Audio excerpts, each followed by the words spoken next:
Science वाला part पूरा complete हो चुका है एंड अब हम लोग बात करेंगे मैथमेटिकल ऑपरेशंस की, मैथमेटिकल एक्सप्रेशंस की, कि मैथमेटिकल एक्सप्रेशंस को हम लोग सी में कैसे लिख रहे होंगे, सी में किस तरह से लिखेंगे। मतलब यहाँ पे हम लोग बड़ा बड़ा समझ रहे हो। अगर कोई एक्सप्रेशन लिखना है तो किस तरह से लिख रहे होंगे। जैसे अगर 10 का पावर 8 लिखना है तो क्या 10 इंटू 10 इंटू 10 इंटू 10 हम लोग 8 बार कर रहे होंगे, या फिर अगर 10 का पावर 1000 आ गया तो 1000 बार के 10 इंटू 10 कर रहे होंगे, नहीं ना। तो कैसे लिखेंगे। वहाँ मैथ में तो हम लोग लिख देते थे 10 पे पावर 1000, 10 पे पावर 10,000, इस तरह से लिख देते थे। यहाँ पे किस तरह से लिख रहे होंगे। क्या हम लोग सबस्क्रिप्ट सुपरस्क्रिप्ट लगा देंगे। माइक्रोसॉफ्ट ऑफिस में हम लोग सबस्क्रिप्ट सुपरस्क्रिप्ट लगा देते, तो कैसी लैंग्वेज में वैसे ही लगा देंगे, नहीं बिल्कुल नहीं। यहाँ पे लिखने का एक तरीका होगा, मैथमेटिकल एक्सप्रेशन को लिखने का एक तरीका होगा। यहाँ पे हम लोग मल्टीप्लाई को हम लोग एस्टेरिक्स जो एक सिंबल होता है उससे लिख रहे होंगे, प्लस को प्लस सिंबल से लिख रहे होंगे, माइनस को माइनस सिंबल से लिख रहे होंगे। बहुत चीज का सिंबल यहाँ पे आपको चेंज भी मिलेगा एंड लिखने का तरीका अलग मिलेगा। तो हम लोग इसमें यहाँ पे हम लोग देखेंगे कि मैथमेटिकल ऑपरेशंस को हम लोग किस तरह से लिखेंगे एंड ये बहुत इंपॉर्टेंट है। हालांकि बेसिक्स है लेकिन ये बहुत इंपॉर्टेंट है एंड ये आप लोगों को पढ़ाया नहीं जाता है, स्किप कर दिया जाता है। अब आप लोगों को मैथमेटिकल एक्सप्रेशंस लिखना आएगा ही नहीं तो आप लोग प्रोग्राम में क्या लिखोगे। तो ये लिखना बहुत इंपॉर्टेंट, ये लिखने सीखना बहुत इंपॉर्टेंट है। आप लोगों को मैथमेटिक एक्सप्रेशंस लिखने आने ही चाहिए सीए में। अगर वो लिखने नहीं आ रहा हो तो आप लोग कैसे कोई कैलकुलेटर बनाओगे, कैसे कोई एक्सप्रेशंस को सॉल्व करने वाला प्रोग्राम बनाओगे, नहीं बना पाओगे आप लोग। एंड आप लोग लिख ही नहीं पा रहे होगे। कोई भी मैथमेटिकल एक्सप्रेशंस आपको लिखना होगा आप लोग गलत लिख रहे होगे, प्रोग्राम रन नहीं कर रहा होगा। तो ये लिखने आना चाहिए, बहुत इंपॉर्टेंट है। एंड आप लोग ये सीख नहीं रहे हो तो डायरेक्ट प्रोग्राम बना रहे होते हो, प्रोग्राम में करा रहे हो तो सम फिबोनाची सीरीज सॉल्व कर रहे हो, ये कर रहे हो, वो कर रहे हो। तो पहले बेसिक चीजें तो सीखो, मैथमेटिकल ऑपरेशंस को, मैथमेटिकल एक्सप्रेशंस को लिखने तो सीखो सी में कि किस तरह से लिखा जाता है। जब तक आप लोग लिखने नहीं सीखोगे, जब तक आप लोग बोलने नहीं सीखोगे टर्म सबको, तब तक आप लोग प्रोग्रामर कैसे बनोगे, किस तरह से बन पाओगे आप लोग प्रोग्रामर। तो हम लोग ये सारी बेसिक चीजें को हम लोग इस वीडियो में टोटली कंप्लीटली कवर कर लेंगे एंड देन अगले वीडियो में हम लोग चलेंगे कंप्यूटर पे और हम लोग कोड टाइप कर रहे होंगे। तो इस वीडियो में हम लोग फाइनली पूरा कंप्लीट कर लेते हैं। तो मैथमेटिकल ऑपरेशंस हम लोग लिखने सीखते हैं, देखते हैं कि different mathematical operations, mathematical expressions को किस तरह से लिखेंगे सी में। तो चलिए देखते हैं। तो सबसे पहले हम लोग देखते हैं ऐड करना होता था तो हम लोग मैथ में कैसे कर रहे होते थे,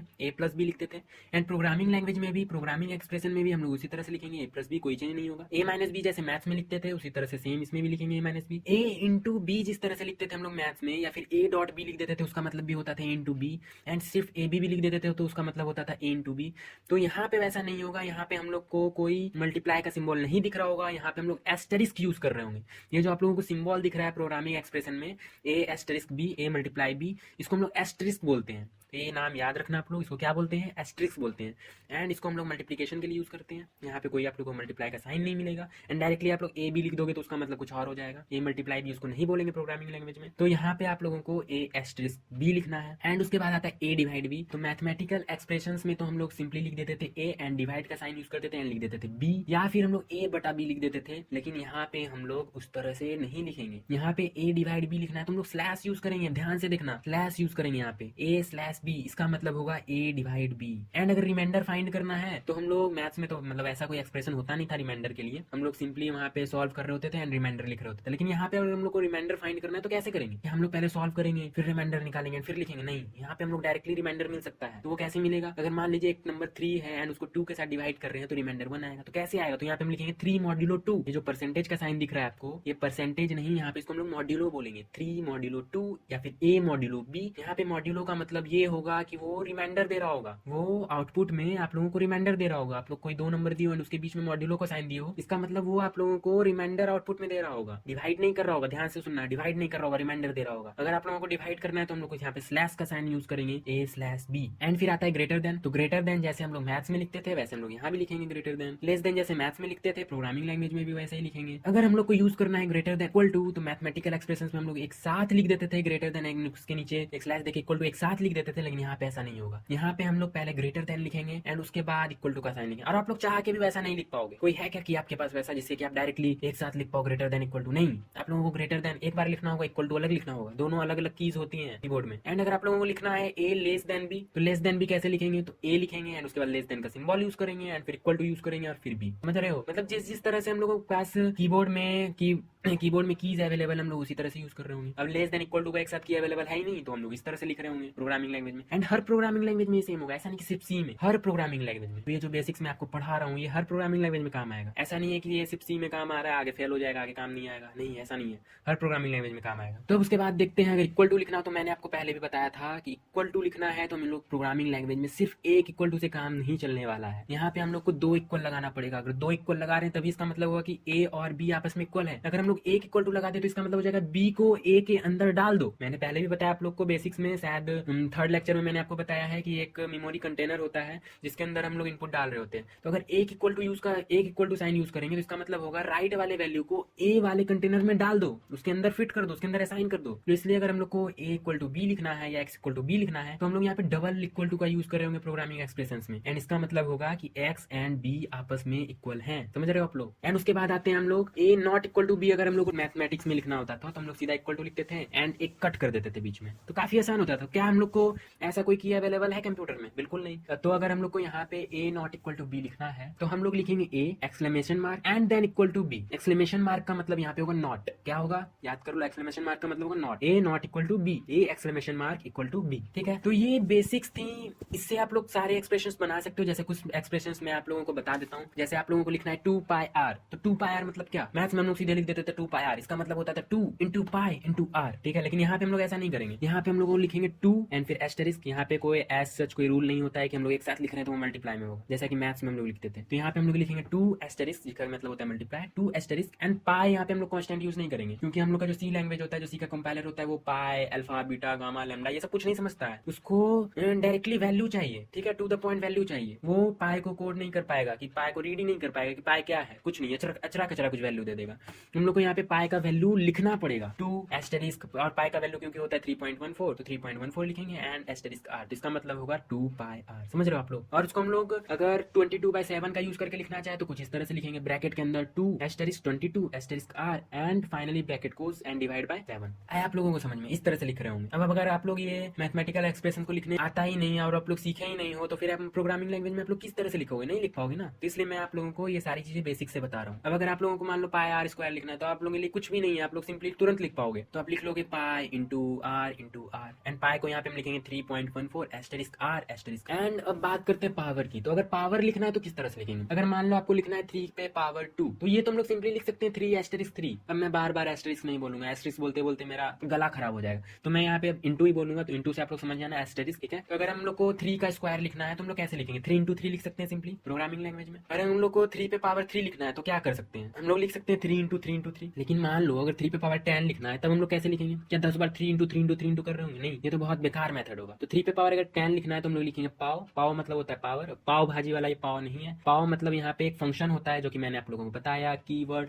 जो कि इनबिल्ट सी कंपाइलर में ऑलरेडी लिखा हुआ होता है। ये सब सी लैंग्वेज में ऑलरेडी ये सब डिफाइन किया हुआ होता है, जिसको कि हम लोग डायरेक्टली यूज कर सकते हैं। हम लोगों को नहीं बनाना, ये सब हम लोग डायरेक्टली यूज कर सकते हैं। तो पाव लिखेंगे और पाव के बाद हम लोग 2 नंबर लिख रहे होंगे, बीच में एक सेपरेटर होगा कॉमा। ठीक है, तो सबसे पहले जो नंबर लिख रहे होंगे वो हम लोग का बेस वैल्यू होगा 3 एंड उसके बाद जो नंबर लिख रहे होंगे वो आपका पावर होगा, इंडेक्स वैल्यू। ठीक है, तो पाव 3, 10 इसका मतलब होगा 3 पे पावर 10। अगर मान लो आपको लिखना है x पे पावर n तो हम लोग लिख रहे होंगे पाव x, n, इसका मतलब होगा पाव x पे पावर n एंड ब्रैकेट जरूर से यूज करना है, सिर्फ पाव x n नहीं लिख देना है, पाव ब्रैकेट x, n, क्योंकि आप लोग प्रोग्रामिंग लैंग्वेज सीख रहे हो तो लिखने का एक कायदा होगा, एक कानून होगा, एक रूल होगा जिसको कि आप लोग फॉलो करोगे तभी आप लोगों का आउटपुट आएगा, अदरवाइज तो कुछ भी अचरा कचरा आ जाएगा। अब नेक्स्ट बात करते हैं हम लोग स्क्वायर रूट की। आप लोगों ने मैथ्स में तो स्क्वायर रूट भी पढ़ा होगा, हम लोग प्रोग्रामिंग लैंग्वेज में कैसे लिखेंगे स्क्वायर रूट को? तो इसके लिए एक फंक्शन होता है SQRT एंड ब्रैकेट के अंदर हम लोग लिखते हैं जो भी हम लोग को स्क्वायर रूट के अंदर लिख रहे होते हैं मैथ्स में, वही हम लोग यहाँ पे SQRT फंक्शन का यूज करके लिख रहे होंगे। जैसे मान लो आप लोगों को लिखना है √4 तो यहाँ पे हम लिखेंगे SQRT और ब्रैकेट के अंदर 4। समझ रहे हो आप लोग? तो काफी सिंपल है, कोई ज्यादा टफ नहीं है। स्क्वायर रूट का मतलब एक तरह से समझ लो शॉर्ट में लिखा हुआ है SQRT मतलब स्क्वायर रूट। ठीक है, आप लोगों के यहाँ पे रूट का कोई की तो मिल नहीं रहा होगा कीबोर्ड में, तो हम लोग कुछ इस तरह से लिखेंगे SQRT एंड फिर 4। अब उसके बाद हम लोग बात करते हैं, अब जैसे कुछ एक्सप्रेशंस लिखना है,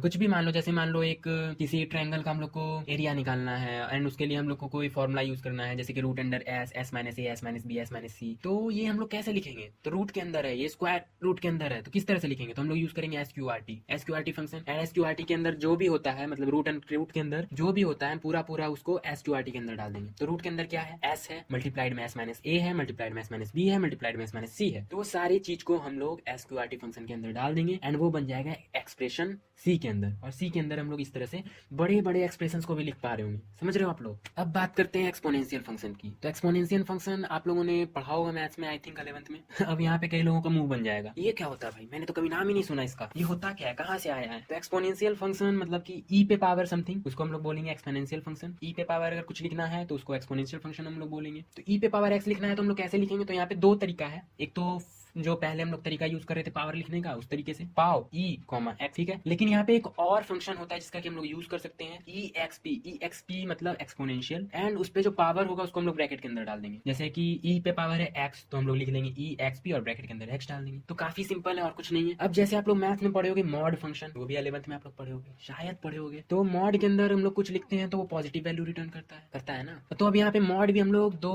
अलग अलग तरह से यूज कर रहे होंगे। एक तो होगा फ्लोटिंग पॉइंट वैल्यू के लिए, मतलब कि फ्रैक्शनल पार्ट वाले, जिसमें फ्रैक्शनल पार्ट वाला कोई नंबर है जैसे कि 2.5 है या फिर -2.5 है, तो फ्रैक्शनल पार्ट वाला नंबर है तो उसके लिए हम लोग मॉड अलग तरह से यूज करेंगे। और अगर कोई इंटीजर पार्ट वाला नंबर है तो उसके लिए हम लोग मॉड अलग तरह से यूज करेंगे। तो अगर इंटीजर पार्ट वाला कोई नेगेटिव नंबर है -2, तो उस पर अगर हम लोग को मॉड लगा के पॉजिटिव करना है तो हम लोग सी लैंग्वेज में किस तरह से लिखेंगे? सी लैंग्वेज में हम लोग लिखेंगे ABS, और ABS का मतलब होता है एब्सोल्यूट। क्या होता है ABS का मतलब? एब्सोल्यूट। तो अगर हम लोग को लिखना है मॉड -2 तो हम लोग यहाँ पे लिखेंगे ABS ब्रैकेट के अंदर -2। अगर यही चीज हम लोगों को फ्रैक्शनल पार्ट वाले में करनी है, मतलब फ्रैक्शनल कोई वैल्यू है यहाँ पे 2.5 -2.5 एंड -2.5 का मॉड लेना है, तो इसमें भी कुछ नहीं, वही चीज होगा, लेकिन यहाँ पे आगे में FABS लग जाएगा। इसका मतलब होता है फ्लोटिंग एब्सोल्यूट वैल्यू, FABS, और ब्रैकेट के अंदर लिख देंगे -2.5, ठीक है। तो अगर इंटीजर वैल्यू के लिए आप लोगों को मॉड लेना है तो ABS, अगर पॉइंट वाले फ्रैक्शनल वाले वैल्यू के लिए आप लोगों को मॉड लेना है तो FABS। और लॉग फंक्शन जैसे यूज करते थे हम लोग मैथ्स में, वैसे यहाँ पे भी यूज करेंगे, लेकिन ब्रैकेट देना मत भूलना, ब्रैकेट बहुत इंपॉर्टेंट है यहाँ पे। वहाँ पे हम लोग log x सिंपली लिख देते थे, कोई दिक्कत नहीं होता था, लेकिन यहाँ पे log ब्रैकेट x लिखना है, आपको याद रखना है बिल्कुल अच्छे से। अब नेक्स्ट हम लोग बात करते हैं कुछ ट्रिग्नोमेट्रिक फंक्शंस की। तो ट्रिग्नोमेट्रिक फंक्शंस जैसे कि sin x, तो जैसे हम लोग मैथ्स में लिखते थे sin x, वैसे ही यहाँ पे भी लिखेंगे, लेकिन ब्रैकेट ध्यान में रखना है, ब्रैकेट के अंदर लिखना है x, ब्रैकेट के बाहर नहीं, ब्रैकेट लगाना मत भूलना। cos x जैसे हम लोग मैथ्स में लिख रहे होते थे वैसे यहाँ भी लिखेंगे, लेकिन ब्रैकेट ध्यान में रखना है।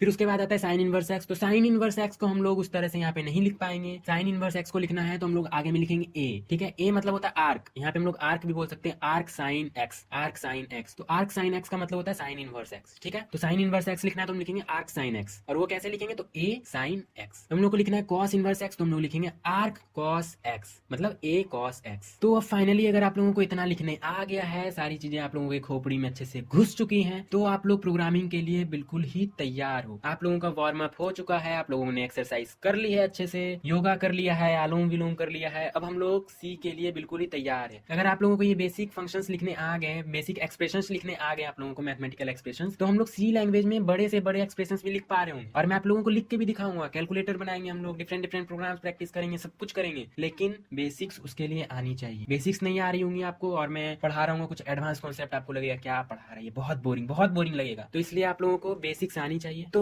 मैंने आप लोगों को सारी बेसिक चीजें बता दी हैं, एंड हम लोगों ने पिछले वीडियोस में भी काफी बेसिक चीजें डिस्कस की हैं। तो अगर आप लोगों ने नहीं देखी है तो जाकर देख लीजिए, एंड प्लेलिस्ट एक्सेस कर लीजिए, क्योंकि इस पे बहुत सारी वीडियोस आने वाली हैं, बहुत सारी वीडियोस आने वाली हैं, क्योंकि हम लोग बहुत सारे प्रैक्टिस करने वाले हैं क्वेश्चन। एंड प्रीवियस वीडियोस आप लोगों ने बेसिक्स की नहीं देखी तो जाके देख लीजिए। हम लोगों ने ये देखा है कि हम लोग पढ़ेंगे किस तरह से, क्या क्या आप लोगों को इस कोर्स में मिलने वाला है। एंड हम लोगों ने लेक्चर फर्स्ट में देखा है कि हम लोग VS कोड को किस तरह से इंस्टॉल करेंगे। लेक्चर 2 में हम लोगों ने देखा कि हम लोग बेसिक्स प्रोग्रामर के बारे में देखा, हम लोगों ने प्रोग्रामिंग लैंग्वेज क्या होता है, algorithm, pseudo code, flow chart, ये सारी चीजें हम लोगों ने पिछले वीडियोस में देख ली है। एंड आज के वीडियो में तो हम लोगों ने सारी बेसिक्स कॉन्सेप्ट को कवर कर लिया है, एंड नेक्स्ट वीडियो में हम लोग कंप्यूटर पर कोड कर रहे होंगे। तो मिलते हैं नेक्स्ट वीडियो में, टिल देन पढ़ते रहो, आपका